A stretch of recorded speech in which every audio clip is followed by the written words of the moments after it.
making binary code bracelets and learning what binary code is. So right now this doesn't really look like anything special, but this actually has my initials in binary code. So you're going to be making one of these for your own initials, and I hope that you guys enjoy. What is binary code and who created it? Well, Ada Lovelace is considered the first computer programmer.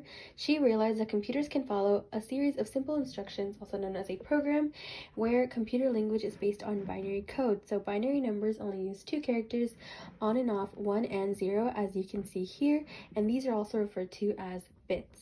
So to understand binary code, we're going to be needing a sheet of paper, pencil, and we're going to be making a bracelet using binary code.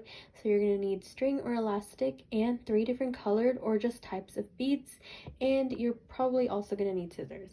So we're going to go ahead and take our sheet of paper and trace our right hand on it, and from left to right, number the fingers 16, 8, 4, 2, and 1. And so this is going to be our model to visualize binary code. Taking our left hand, we're going to go ahead and palm facing you. So if you were to take all of your fingers and put them all up, all of the numbers would add up to 31 on your model. If you only had your pinky up, all of the numbers would add up to only 1 because you only have your pinky up. So all the fingers that are down would represent zeros. So that's how binary code works. So using that model that we made, you could go ahead and use it and make your own chart, but with the alphabet. But I already made it, so you can use mine as a reference if you wanted to. You could definitely do your own though.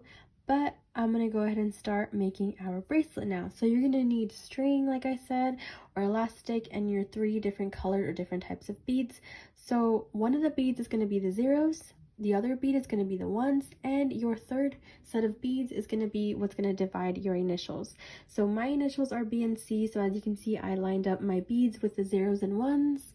So my initials are 00010, which is B, and then 00011, which is C.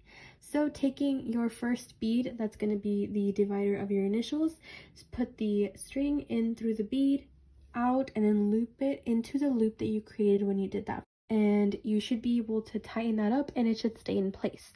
Then go ahead and put the rest of your beads in for your initials, and then at the end of the first initial, put in your third set of color beads, and then put your second initial, and then lastly put that other bead to separate the 2 initials, or 3 if you have 3. And go ahead and at the very end, just repeat what we did at the beginning, then tie a knot, and there you go. You have a bracelet and it says your initials on it. So members, that was our binary code bracelet project. I hope that you learned what binary code is and it seemed simple as it really is. And I hope that you liked what you made. Bye. See you guys next time.